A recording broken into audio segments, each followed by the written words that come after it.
Al-Imam Abdullah Ibnul Mubarak ketika beliau ditanya oleh orang yang mendengarkan, ditanya tentang manil asagir, siapa orang-orang kecil itu, orang-orang yang serampangan, dia mengatakan apa?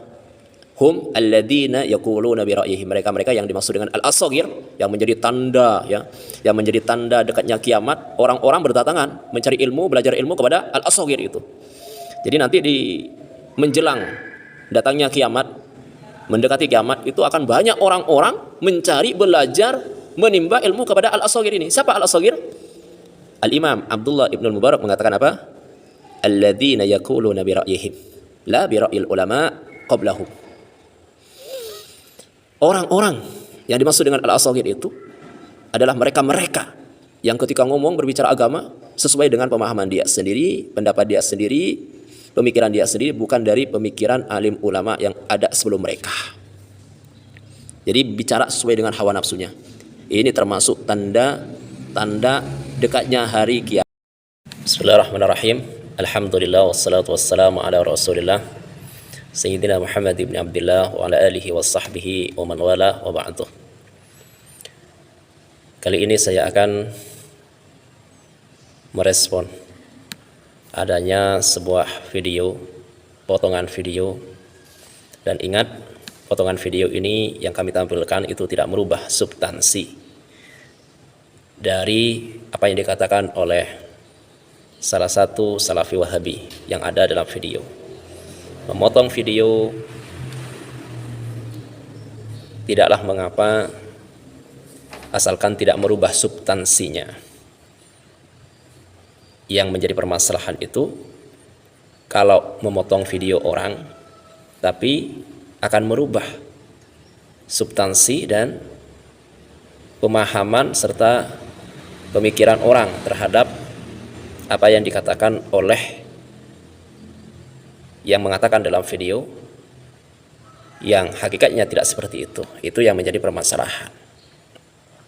Sedangkan yang kami tampilkan di sini adalah sebuah potongan video yang tidak merubah terhadap pemahaman dari apa yang disampaikan oleh yang bersangkutan yang ada dalam video itu.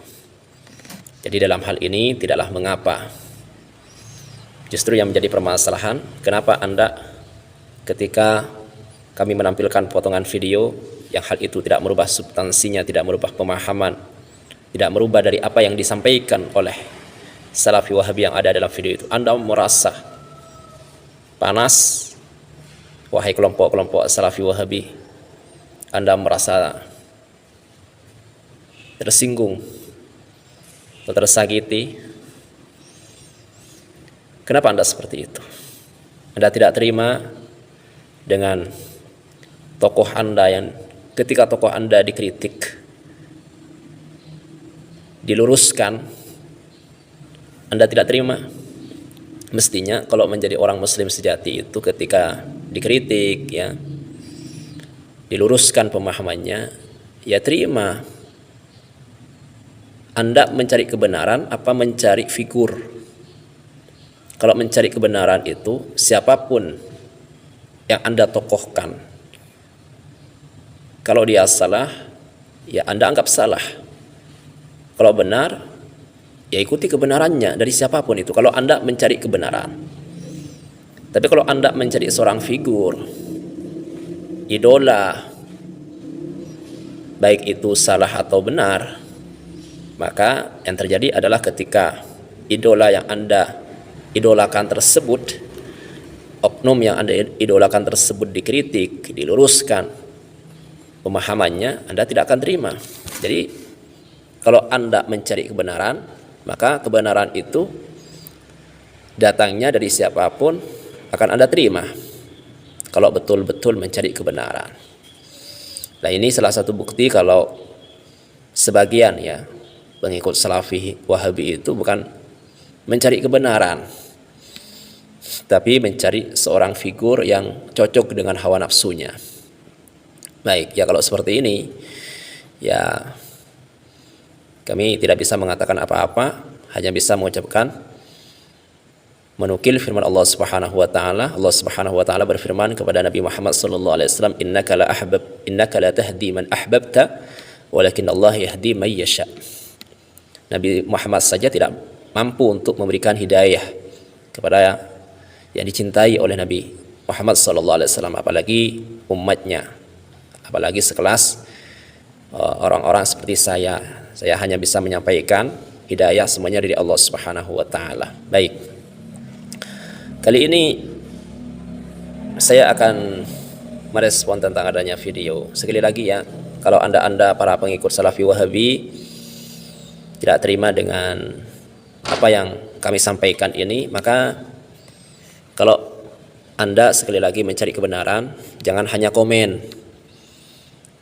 Ya, jangan hanya komen-komen keluar-keluar di medsos, di komenan.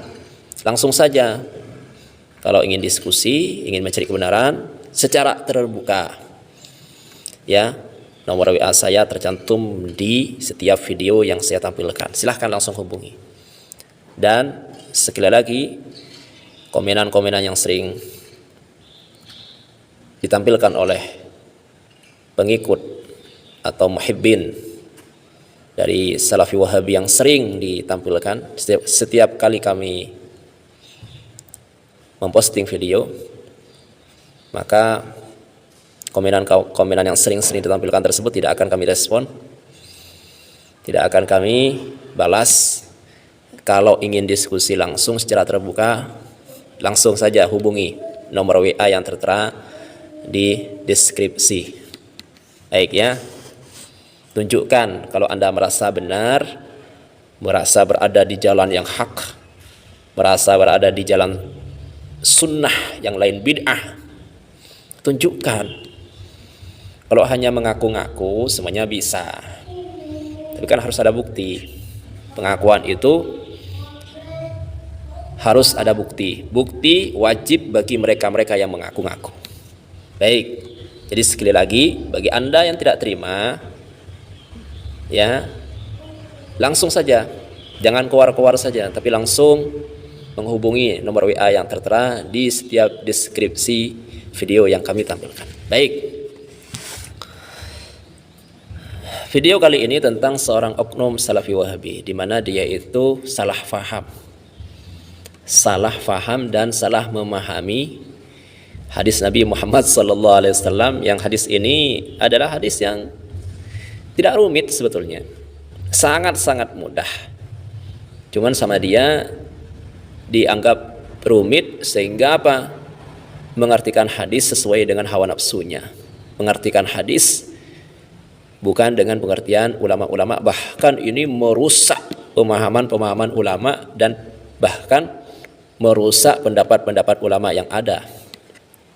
Baik, seperti apa videonya? Jadi kelompok-kelompok Salafi Wahabi ini aneh. Dia gembar-gembor, ikut Al-Quran, ikut hadis, kembali kepada Al-Quran, kembali kepada hadis. Cuman ini kan background mereka baik, sangat baik. Siapa yang tidak mau kembali kepada Al-Quran? Siapa orang Islam, orang yang beriman yang tidak mau kembali kepada hadis Nabi Muhammad SAW? Itu gak ada. Pedoman seorang mukmin sejati itu adalah Al-Quran dan hadis. Cuma yang menjadi permasalahan, Al-Quran dan hadis, background mereka kembali kepada Al-Quran, kembali kepada hadis, itu sesuai hawa nafsu mereka, apa sesuai dengan pemahaman ulama? Ini yang menjadi permasalahan. Nah, ini juga menjadi bukti bahwa hadis ya, yang mereka sampaikan itu seringkali bertentangan dengan pemahaman alim ulama, bahkan merombak pendapat ulama-ulama yang ada. Nah, ini termasuk bid'ah. Ini bid'ah sejati. Bid'ah sejati itu ini, yaitu ketika seorang oknum yang ditokohkan, yang dibuat idola oleh kelompok-kelompok Salafi Wahabi, ketika dia menyampaikan hadis seperti yang ada dalam video nanti ini, serampangan, mengartikan dengan hawa nafsunya, dengan pemahaman dia sendiri, bukan dari pemahaman ulama yang nantinya hadis yang ia artikan sendiri itu ya merombak pemahaman ulama, merombak pendapat ulama mengenai hadis tersebut. Jadi hati-hati ya bagi anda wahai para netizen, Wahai para pegiat media sosial, hati-hati dengan orang-orang yang casingnya saja, backgroundnya mengatakan kembali kepada Al-Quran, kembali kepada hadis, cuman isinya mereka ternyata memahami hadis, memahami Al-Quran sesuai dengan hawa nafsunya, bukan dari pemahaman ulama. Jadi baik, videonya seperti ini. Kita lihat, kita tampilkan bagaimana oknum Salafi Wahabi yang ada dalam video itu mengartikan hadis sesuai dengan hawa nafsunya, yang dari itu dia telah merombak, ya, menabrak pendapat ulama, pemahaman ulama mengenai hadis tersebut. Kita buktikan hadisnya seperti ini. Cuplikan videonya. Simak baik-baik dan simak dengan hati terbuka, lapang dada. Carilah kebenaran. Jangan fanatik buta terhadap siapapun itu. Baik.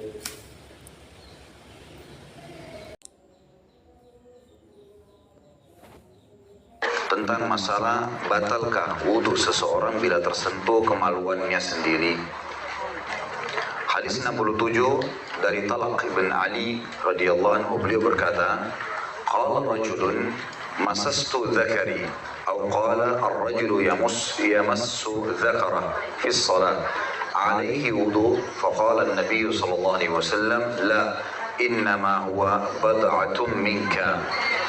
Seorang laki-laki telah berkata, aku menyentuh kemaluanku, atau bisa dia mengucapkan, ada dua pemahaman dari perawi hadis di sini, seorang laki-laki menyentuh kemaluannya di dalam sholat. Tentu dengan adanya, kalau orang mau sholat tutup aurat dengan kain. Kalau dia menyentuh kemaluannya pada saat sedang sholat, apakah dia harus mengulang berwudu? Maka Nabi SAW menjawab, tidak. Tidak, karena itu hanyalah bagian dari anggota badanmu. Hadis ini diriwayatkan oleh Imam yang 5 dan disahihkan oleh Ibnu Hibban. Ibnu Al-Madini berkata hadis ini lebih baik daripada hadis Busra. Kita lihat footnote nomor 159 di bawah, diriwayatkan oleh Ahmad, Abu Dawud, Nasai, Tirmidzi, Ibnu Majah, Ibnu Hibban, dan Syekh kami Albani mengatakan dalam kitab Al-Mishkah sanadnya sahih. Beliau menambahkan dalam komentar beliau tentang Subulus Salam terhadap kitab namanya Subulus Salam, barang siapa yang mendhaifkannya maka dia sama sekali tidak memiliki hujjah. Artinya hadis ini hadis yang sahih. Hadis ini memberikan pelajaran kepada kita, Bapak Ibu sekalian, bahwasanya terjadi di zaman Nabi SAW seseorang yang sedang sholat, kemudian dia menjama zakarnya laki-laki, tapi di atas kain. Ada kemungkinan sebagian ulama mengatakan dia menafsirkan atau memaknakan hadis ini, mungkin dia merasa gatal atau dia tidak sengaja menyentuh bagian kemaluannya di atas kain. Lalu setelah sholat dia bertanya kepada Nabi SAW, ya Rasulullah, tadi sholat seperti ini kejadiannya, apakah saya harus wudhu lagi, sholat lagi? Kata Nabi SAW, tidak, karena itu hanyalah bagian dari anggota badanmu. Yang perlu digarisbawahi di sini adalah karena adanya lapisan kain, ya. Karena orang kalau sholat wajib tutup aurat kan? Ya, tidak mungkin orang sholat dalam kondisi tidak menutup auratnya. Maka berarti yang dimaksud dalam hadis ini memang dia menyentuh di atas kain. Apakah itu batal? Misal orang menyentuh dari atas handuk atau kain atau celana dalamnya, maka jawabannya tidak. Tidak batal. Yang batal kalau tersentuh secara langsung. Kulit dengan kulit itu baru tersentuh. Itu baru batal. Sebagaimana kita lihat. Itulah tadi cuplikan videonya, di mana tokoh Salafi Wahabi ini dia mengatakan apa?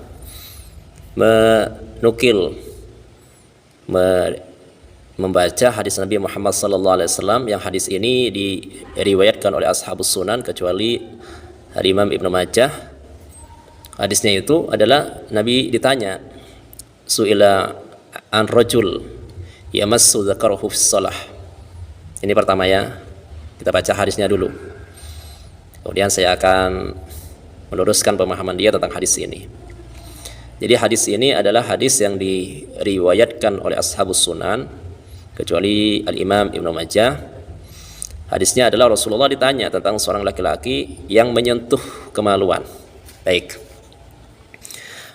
sampai di sini saja. Yang dimaksud menyentuh itu adalah, yang dimaksud yamassu dzakarahu itu menyentuh kemaluan dia dengan tangannya tanpa ada penghalang. Dia mengatakan ada penghalangnya. Ini pemahaman dia, bukan pemahaman ulama. Jadi bunyi hadisnya itu seperti ini. Saya lanjut ya. Su'ila ar-rajul yamassu dzakarahu bis-shalah. Rasulullah ditanya tentang seorang laki-laki yang menyentuh kemaluannya dengan tangannya langsung pada saat dia sholat. Maka apakah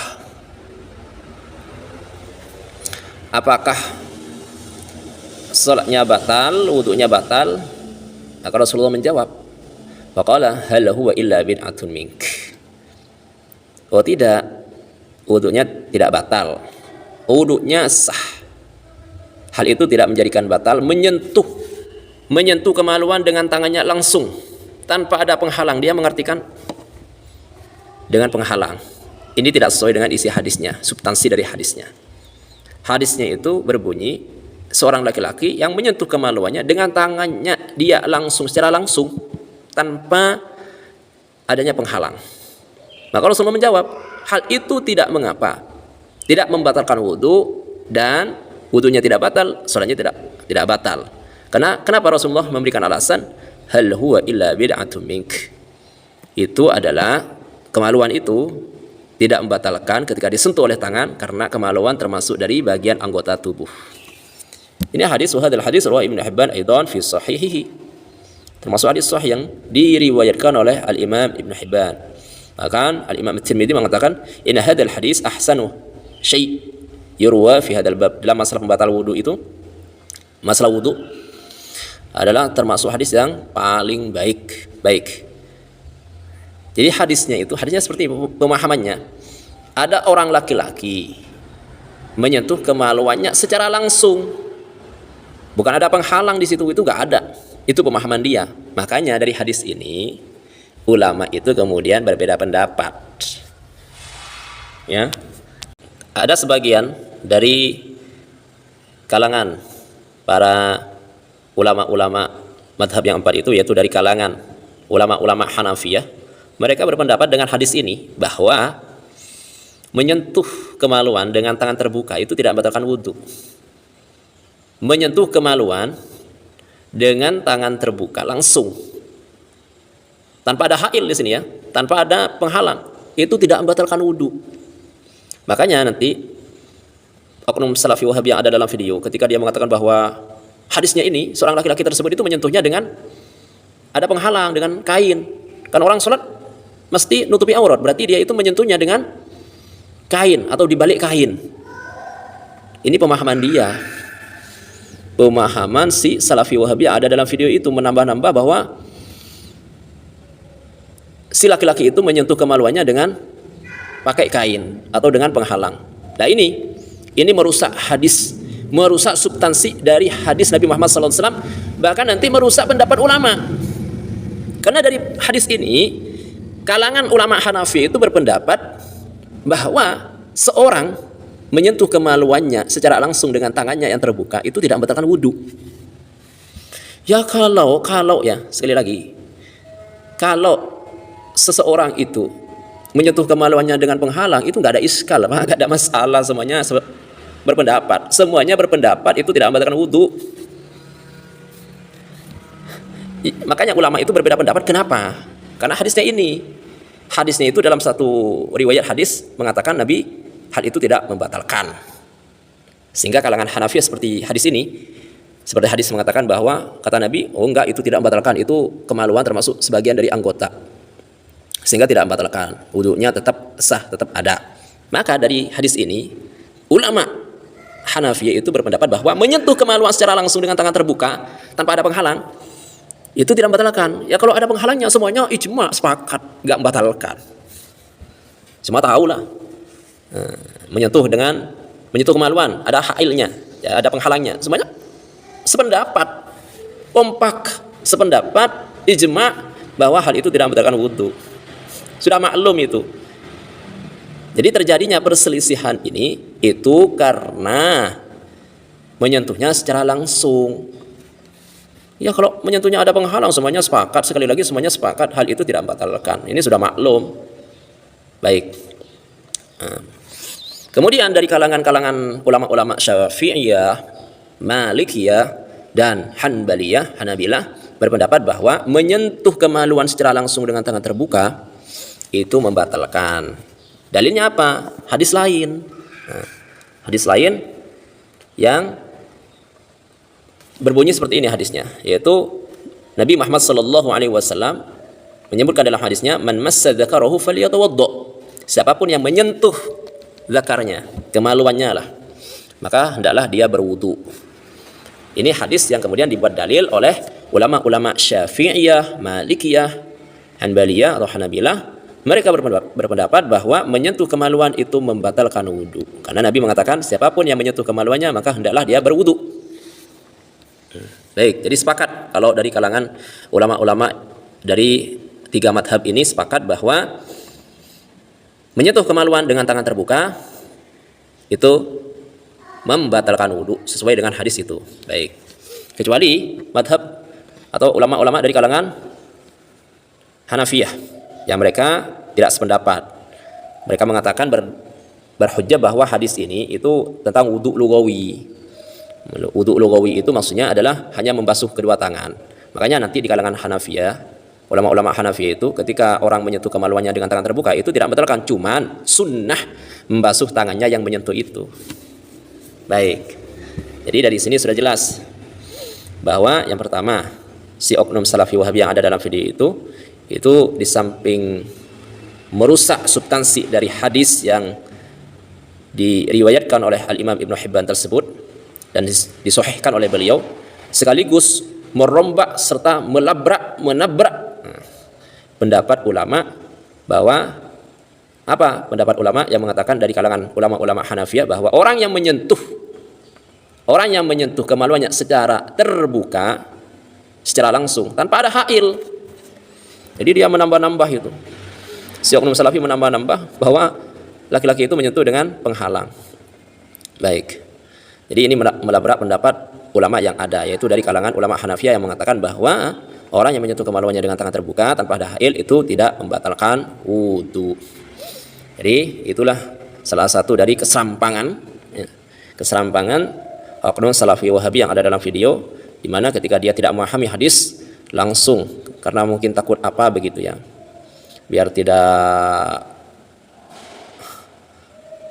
terkesan di hadapan jemaahnya, biar terkesan dia faham begitu, walaupun dia sendiri tidak faham, akhirnya dipaksakan dengan pemahaman dia sendiri ketika memahami hadis Nabi Muhammad SAW. Ketika dipaksakan tanpa dari pemahaman ulama yang ada, yang tertulis di kitab-kitab hadis, maka akan melabrak pendapat-pendapat ulama tentang hadis itu serta pemahaman mereka tentang hadis tersebut, bahkan bisa merubah substansi isi kandungan dari hadis yang ada yang ia sampaikan itu. Naudzubillahi min dzalik. Ini adalah bid'ah sejati. Bid'ah sejati ya seperti ini, bid'ah yang sesat, bid'ah yang dhalah ya, seperti ini, yaitu ketika berbicara bukan dengan pemahaman ulama, bukan dengan apa yang selama ini difahami oleh ulama-ulama salaf, ulama-ulama ahlus sunnah wal jamaah. Dari generasi salaf sampai generasi khalaf itu gak ada yang pemikiran memahami hadis seperti yang disampaikan oleh oknum Salafi Wahabi yang ada dalam video itu. Jadi jelas bertentangan dengan ulama-ulama salaf. Ini termasuk bid'ah dhalah. Jadi bid'ah dhalah itu seperti yang dikatakan oleh Al-Imam Abdullah Ibnul Mubarak ketika beliau ditanya oleh orang yang mendengarkan, ditanya tentang manil asagir, siapa orang-orang kecil itu, orang-orang yang serampangan. Dia mengatakan apa? Hum alladzina yaquluna bi ra'yihim, mereka yang dimaksud dengan al-asagir, yang menjadi tanda ya, yang menjadi tanda dekatnya kiamat, orang-orang berdatangan mencari ilmu, belajar ilmu kepada al-asagir itu. Jadi nanti di menjelang datangnya kiamat, mendekati kiamat itu akan banyak orang-orang mencari, belajar, menimba ilmu kepada al-asagir ini. Siapa al-asagir? Al-Imam Abdullah Ibnul Mubarak mengatakan apa? Alladzina yaquluna bi ra'yihim la bi ra'yil ulama qablahum. Orang-orang yang dimaksud dengan al-asagir itu adalah mereka yang ketika ngomong berbicara agama sesuai dengan pemahaman dia sendiri, pendapat dia sendiri, pemikiran dia sendiri, bukan dari pemikiran alim ulama yang ada sebelum mereka. Jadi bicara sesuai dengan hawa nafsunya. Ini termasuk tanda dekatnya hari kiamat. Nauzubillahi min dzalik. Semoga Allah Subhanahu wa taala selalu menjaga diri kita semuanya, menjaga keluarga kita, keturunan kita, anak cucu kita dari pemahaman-pemahaman yang sesat dan menyesatkan. Semoga Allah Subhanahu wa taala terus membimbing kita ke jalan yang lurus, jalan yang diridhoi oleh Allah Subhanahu wa taala. Ihdinas shiratal mustaqim, shiratal ladzina an'amta 'alaihim ghairil maghdubi 'alaihim waladdallin. Amin. Hadza minni wallahu a'lam bis-shawab.